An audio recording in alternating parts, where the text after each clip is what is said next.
ताज्या बातम्या आणि जाहिरातींसाठी महाराष्ट्र न्यूज चॅनलला सबस्क्राईब करा आणि बेल आयकॉन प्रेस करायला विसरू नका.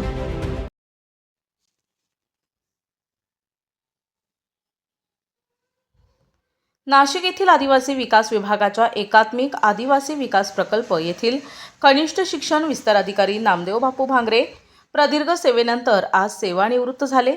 त्यांच्या सेवापूर्तीनिमित्त आयोजित करण्यात आलेल्या निरोप समारंभात हर्षवर्धन नाईक, श्रीमती लता चव्हाण, सहाय्यक राजेंद्र महाले, संदीप चंदनशिवे, श्रीमती प्रमिला सावंत, ज्ञानेश्वर राव, शांताराम दाभाडे, कार्यक्रमाचे सूत्रसंचालन मनोहर नेटावटे यांनी केले. तसेच अधिकारी, कर्मचारी आणि सहकाऱ्यांनी त्यांचा सत्कार करत भावपूर्ण निरोप दिला.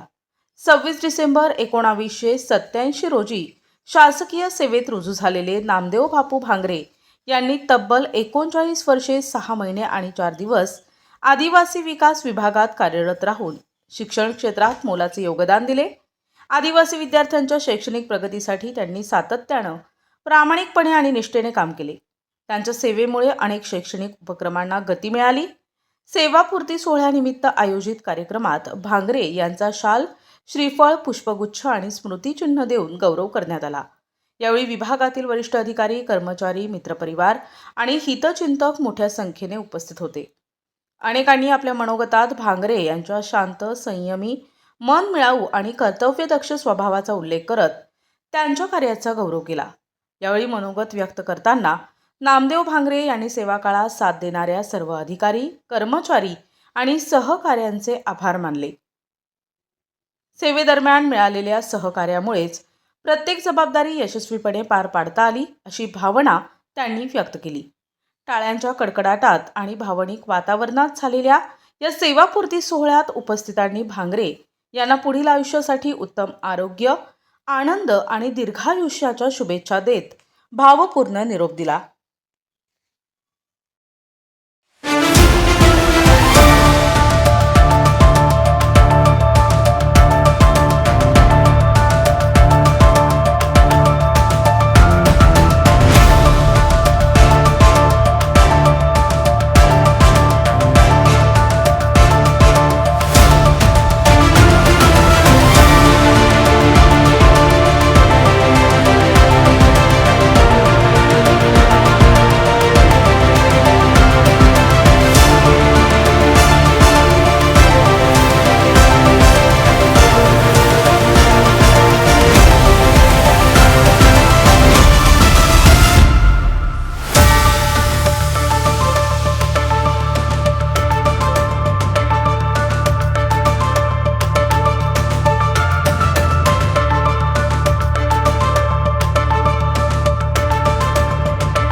मगाशी भांगरे सर म्हणले की माझ्याकडून कोणी दुखावलं असेल तर मला माफ करा म्हणून.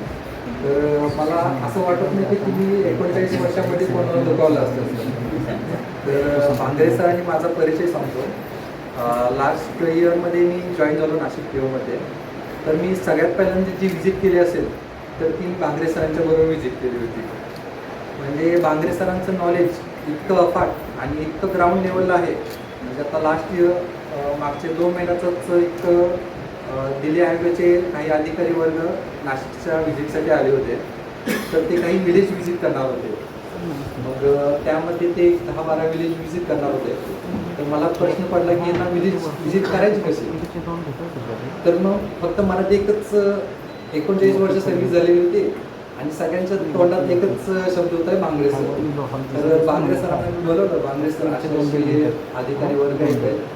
भांगरे सर म्हणजे तुम्ही काही टेन्शन करू नका, काहीच टेन्शन घेऊ नका. आणि म्हणजे ते लिटरली म्हणजे त्यांचे ग्रामसेवक, सरपंच, तेथील ग्रामस्थ इतकं त्यांचं ग्राउंड लेवलला कनेक्शन होतं ना, म्हणजे एक नंबरच म्हणता येईल त्यामध्ये. आणि दुसरं सांगायचं तर भांगरे सरांचा स्वभाव, तर भांगरे सरांचा स्वभाव हा अतिशय शांत. आणि या शांत स्वभावामध्ये ना त्यांनी अनेक मूर्ती प्रकरण असो, शिक्षण डिपार्टमेंटची जे काही अडीअडचण आहेत त्या अगदी त्यांनी शांततेत त्यांनी सॉल्व केला. याचं मी खरंच आदर्श मानतो की शांततेत परिस्थिती कशी हँडल करायची हे मी भांगरे सरांच्याकडून शिकलो.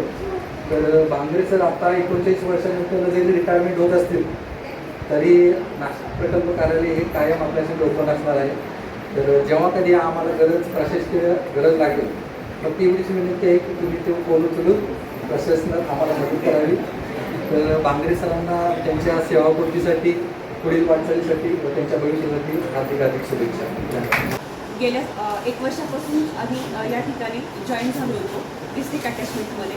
तेव्हापासूनच सरांची आमची ओळख झाली आणि जास्त काही बोलणार नाही, एवढंच बोलेल की सरांचा जो कार्यक्रम आहे वेळोवेळी सरांनी आम्हाला जे मार्गदर्शन केलं ह्याच्यानंतरही ते आम्हाला असेच मार्गदर्शन करतील आणि त्यांची साधी राहणीमान उच्च विचार कायम ठेवतील ह्याच्यासाठी त्यांना आणि त्यांच्या भावी आयुष्यासाठी शुभेच्छा देते.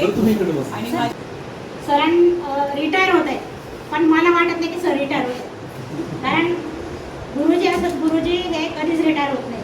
त्यांचं काम आणि ते इतके प्रामाणिक होते सर का जेव्हापासून मी सरांना ओळखायला लागली. आता त्यांचं गाव आणि माझं गाव बरोबरच आहे. आणि ही जी शाळेविषयी किंवा कामाविषयी जे सरांच्या मनात एक तळमळ आहे ते फक्त कोण करू शकतं की ज्या तळागाळातून त्या आश्रमशाळेतून ते आलेले इथंपर्यंत. म्हणजे शून्यातून त्यांनी त्यांचं विश्व निर्माण केलेलं आहे. आणि त्या एवढ्या संघर्षातून आता तरी मुलांना सगळ्या सुखसुविधा आहेत, पूर्वी काहीच नव्हते. म्हणजे आमचे डॉक्टर साहेब पण त्याच शाळेतून तिकडनं आलेले आहेत, सर असतील. शेवटी कसं आहे प्रत्येकाला एक वयाची मर्यादा आहे, सेवानिवृत्त एक व्हावंच लागणार आहे. पण मला असं वाटतं सर अजून तुम्हाला चान्स भेटला काम करायचं तर माझी एक इच्छा राहील का जर सरांचं असं काही तुम्हाला म्हणजे वाटलं पुढे घ्यायचं सेवानिवृत्तीनंतर तर सरांना नक्की घ्या. आश्रमशाळेचा प्रकल्प अधिकाऱ्याला एवढं माहीत नसेल, एवढं सरांना आश्रमशाळेत एखादा आत्महत्या झाली किंवा एखादा काहीतरी मुलाला झालं तर सरांचा पहिला फोन सिव्हिलवरून रात्री सरांना काही अडचण आली एकतर डॉक्टर भोये नाही तर सर मला फोन करायचे. पण सरांना पण माहिती आहे आम्ही रात्री 12-1ला जरी फोन आला तरी आम्ही कधी असं आश्रमशाळेच्या मुलांसाठी आम्ही सदैव म्हणजे आम्हाला माहिती आहे की काय असतं. तर आपल्या पूर्वी कसं होतं एक अटल बिहारी नावाची आपली ॲम्ब्युलन्स चालू होती तर ती बंद झाल्यामुळं अनेक अडचणी येतात. तिथं राहणारे अधीक्षक आहेत, त्यांच्या गाड्या आहेत, काही चांगले लोक पण आहेत ते मुलांना घेऊन येतात. आणि सरांनी तसं बघायला गेलं तर भरपूर सेवा म्हणजे शिक्षणाची तर दिलीच आहे पण सर्व समाजाची नाळ सरांनी जोडून ठेवलेली. सरांनी कधी गर्व केला नसेल. एखादा अधिकारी असेल, आमदार असेल, खासदार असेल, कुठलाही मंत्री असेल तरी सरांनी नम्रतेने अगदी प्रश्न इतके सहज सॉल्व केलेले आहेत तर त्याला म्हणजे तोड याच्या पुढे कसे येतील माहीत नाही पण सरांनी तुमच्यापर्यंत येऊ दिलं नाही. सरांनी अगदी तिथल्या तिथं जेवढं त्यांना करता येईल तेवढं म्हणजे सरांनी केलेलं. आणि सर तुम्ही आता खूप पुढचं आयुष्य तुम्ही खूप शांततेत सुखात आनंदाने जगावं. आदिवासी विकास कनिष्ठ शिक्षण विस्तार अधिकारी आपल्या बिल्डिंगमध्ये आले. अशी 39 वर्षाची सेवा आपली शासकीय केली आणि प्लस 1 वर्षाची अनुदानित आश्रमशाळा चिंचवड अशी टोटल 40 वर्षाची शासकीय सेवा त्यांची झालेली आहे. अशी ही शासकीय सेवा करताना त्यांनी मुळात ना कधी कोणत्या पदाचा इगो येऊ दिला ना माझ्यासारखं विचार कोणी नाही, अनुभव कोणी नाही अशी भावना कधी त्यांची झाली नाही. महत्त्वाचं जसं निकाबे साहेब म्हणत राहिले किंवा या सावंत मॅडम म्हणाल्या आदिवासी विकास विभाग म्हणजे आपलं एक कुटुंब आहे आणि त्या कुटुंबातले आपण लहान भाऊ, मोठा भाऊ, लहान बहीण, मोठी बहीण असे एका कुटुंबातले घटक झालेलो आहोत. तर याप्रमाणे त्यांनीही सर्वांशी काम करताना हे सगळे माझ्याच घरातले आहेत, सगळे स्नेही आहेत, सुस्वभावी, सस्नेही असा एकदम अतिशय चांगल्या स्वभावाचे भांगरे सर आपल्याला सर्वांना ज्ञात आहेत. आणि अशी मोजक्या काही स्वभावाची लोकं राहतात ते आज आपल्यातून सेवानिवृत्त होत आहेत. एवढ्या प्रदीर्घ सेवेनंतर सेवेचा अनुभव हे पाहता त्यांचे अनुभव हे आपल्याला मार्गदर्शन म्हणून नक्कीच लाभदायक ठरतील. भविष्यात कधी सर आम्हाला लागली तर हां, महत्त्वाची त्यांची मदत ही होते जेव्हा एखाद्या आश्रमशाळेत दुर्घटना घडते अशावेळी ते पालकांशी कॉन्टॅक्ट, तर सगळ्या लोकांना माहीत आहे भांगरे सर चांगले आहे, मग आपण पुढं करतो अडचणीच्या वेळी, अरे आता भांगरे सर तुम्ही या. तर अशा सर्व ठिकाणी उपयुक्त ठरणारे भांगरे सर त्यांना त्यांचं भावी आयुष्य इथून पुढे त्यांच्या सुख समाधानाचं, त्यांच्या मनासारखं लाभो, त्यांना पुढच्या रिटायरमेंट नंतरच्या आयुष्यासाठी मनपूर्वक सोय जास्त वाढलं आणि आपल्या विभागासाठी पण आणि एक समाजासाठी पण खूप चांगली गोष्ट आहे की आश्रमशाळेतून येऊन त्या विभागासाठी सेवा देणं. तर याबद्दल सरांचं खूप खूप आभार मानतो आणि स्वागत करतो आणि तुम्हाला पुढील वाटचालीसाठी शुभेच्छा सुद्धा देतो. धन्यवाद.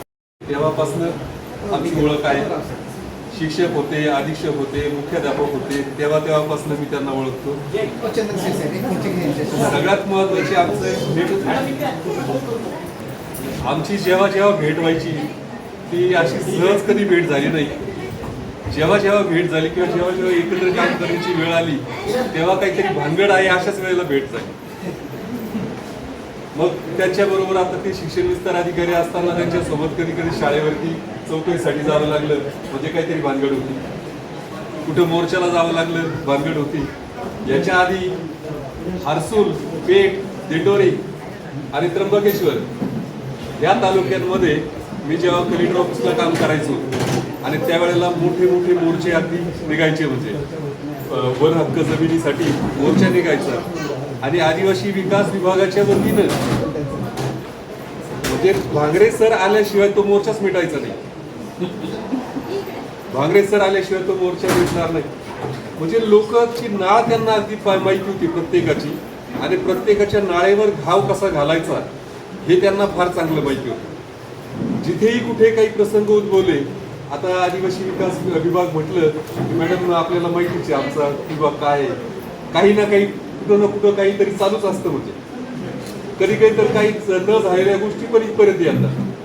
त्यावेळेला शहानिशा करणं, खात्री करणं यासाठी कोणीतरी आपला जवळचा माणूस असावा लागतो. सरांचं वैशिष्ट्य म्हणजे असं का सगळ्या प्रकल्पामध्ये, सगळ्या तालुक्यांमध्ये, प्रत्येक गावागावामध्ये त्यांची ओळख, गावागावात संबंध. त्यानंतर एका डोळ्यात अश्रू आणि एका डोळ्यात हसू असा हा दिवस समारंभ असतो की शब्द नसतात सांगायला. पण त्यांनी एवढ्या प्रदीर्घ सेवेतून जवळजवळ 40 वर्ष त्यांनी सेवा दिलेली आहे आणि विद्यार्थ्यांच्या व्यक्तिमत्व घडवण्यासाठी त्यांनी 40 वर्ष एवढं त्यांचं योगदान दिलेलं आहे आणि त्याच्यामुळे बरेचसे विद्यार्थीसुद्धा त्यांचे मोठ्या पदावर पोचलेले आहेत. असे आपले भांगरे सर अतिशय मिळावू स्वभाव आणि शांत व्यक्तिमत्व आणि बोलताना थोडंसं स्पष्ट सांगा सर असं सांगावं लागायचं असे आमचे भांगरे सर. तर त्यांच्याबाबत माझा पण अनुभव इथं शिक्षण विस्तार अधिकारी आल्यानंतरच सोबत आम्ही काम केलेलं आहे. त्याच्यानंतर 1 वर्ष आम्ही सहाय्यक प्रकल्प अधिकारी म्हणून सोबत काम केलं. पण सरांसोबत सूर्यासारखे तळपुनी जावे क्षितिजावरून जाताना, सूर्यासारखे तळपुनी जावे क्षितिजावरून जाताना आणि दगडालाही पाझर यावा निरोप शेवटी घेताना, दगडालाही पाझर यावा निरोप शेवटी घेताना. सरांना भावी आयुष्याच्या खूप शुभेच्छा देते. पुढील आयुष्य सुखा समाधानाचं, आरोग्यदायी जावं, आनंददायी जावं असं मी देवाजवळ प्रार्थना करते आणि माझे भविष्यात. हे मूळतः आपल्या पेठ तालुक्यातील रहिवासी, त्यांची शासकीय सेवा 1987 साली त्यांनी आपल्या शासकीय सेवेला प्रारंभ केला. त्यांच्या ह्या नोकरीच्या कालावधीमध्ये त्यांनी आंबे असेल, शिरसगाव असेल, राजूर प्रकल्पातील काही गावे असतील, इथे त्यांनी प्रामाणिकपणे विद्यार्थ्यांचं हित संवर्धन लक्षात घेऊन त्यांनी ही सेवा अत्यंत प्रामाणिकपणे बजावली.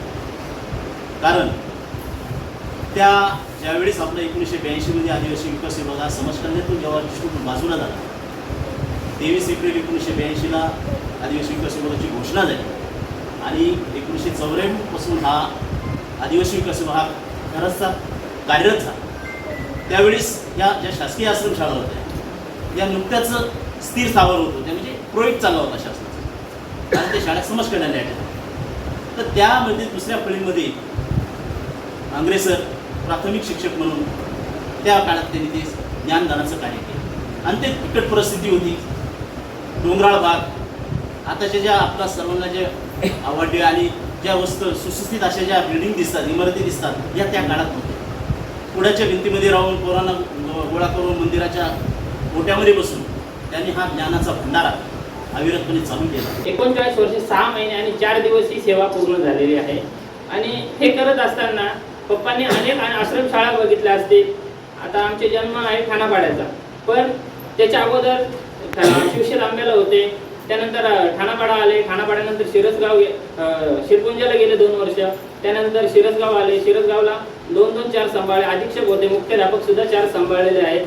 आणि त्यानंतर हे 2019 पासून ते आतापर्यंत आपल्या ऑफिसला कार्यरत होते. आता पप्पांविषयी जर बोलायला गेलं तर आम्ही मोर्चे वगैरे राहायचे, हर्सुललाच राहायचे. हर्सुलला राहिल्यानंतर तिथं आम्ही गेलो तर आम्ही सुद्धा मोर्चात सहभागी व्हायचो. पप्पा आपल्या डिपार्टमेंटकडून अधिकारी म्हणून यायचे. मग त्याच्यात म्हणायचे, हा अधिकारी कोण आहे? म्हटलं की ऑफिसवरून आले. तुम्ही कोण आहे? म्हटलं मी इथंच राहतो, मी इथलं स्थानिक आहे. मग आम्ही असं सांगायचो. नंतर ते म्हणायचे, हा बा कोण आहे? तर भांगरे मास्तर आहे म्हणे. कुठला आहे? तर बा इथलाच आहे म्हणे, आपल्याच इकडचा आहे. तर हा बा आपल्या इकडचाच आहे म्हणजे धोडायचा कसा काय बा, असे ते बोलायचे. मग त्याच्यामुळे काय व्हायचा, जो मॅटर मोठा व्हायचा होता तो तिथं जागेवर सगळं काही सॉल्व्ह होऊन जायचा. म्हणजे एक साध्या नावाने सुद्धा सगळं क्लिअर व्हायचं. आणि पप्पाचं बोलणं सुद्धा कसं होतं, एकदम शांत राहायचे. पुढचा डायरेक्ट तयारी नाही आला, आता त्याला मारायचं तरी सुद्धा 2 शब्दात तो शांत होऊन जायचा. त्यांनी आम्हाला प्रामाणिकपणा शिकवला. आणि पप्पा बाहेर खर्च करायला अफाट करतील, पण घरी आम्ही मागितले तर थोडेच देतात. बाहेर मन मोकळं आहे, पण घरात काय. तर पप्पांना हे म्हणणं आहे की आजपासून घरी सुद्धा व्यवस्थित शांततेत राहावा. आणि जे काही आता इथे जे काही धावपळ होती, आता याच्यातून सगळे काही मुक्त झालेले आहेत. आता स्वतःसाठी वेळ द्यावा आणि व्यवस्थित शांत मनाने राहावं. सतत विचार करत राहतात. पप्पा रात्रीचे सुद्धा ऑफिसमध्ये बोलत राहतात.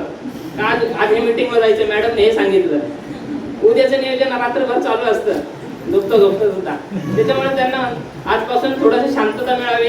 सन 1987 मध्ये मी प्राथमिक शिक्षक या पदावर रुजू झालो.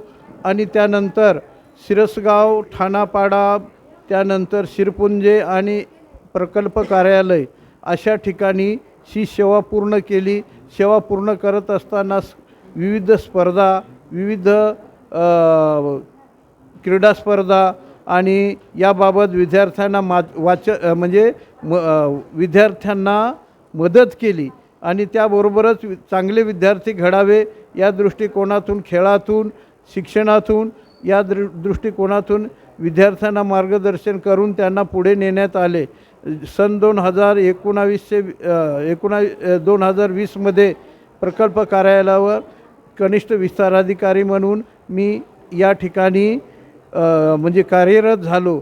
शासनाकडून येणाऱ्या संपूर्ण योजना, एज्युकेशनच्या असोत, विकासाच्या असोत, त्याबरोबरच इतर नुकलेच बजेटमधील असोत, त्या सर्व योजना मी तळागाळातील 5 पेठ, त्र्यंबक, इगतपुरी, दिंडोरी, सिन्नर, नाशिक इत्यादी तालुक्यामध्ये देण्याचा प्रयत्न केला. आणि त्यानंतर शासनाकडून नंतरही ज्या ज्या गोष्टी राबवण्यात येतील त्या गोष्टींचा फायदा तळागाळापर्यंत पोहोचवण्यात येईल एवढं बोलून मी माझा सेवास्फूर्तीचा समारोप करत आहे.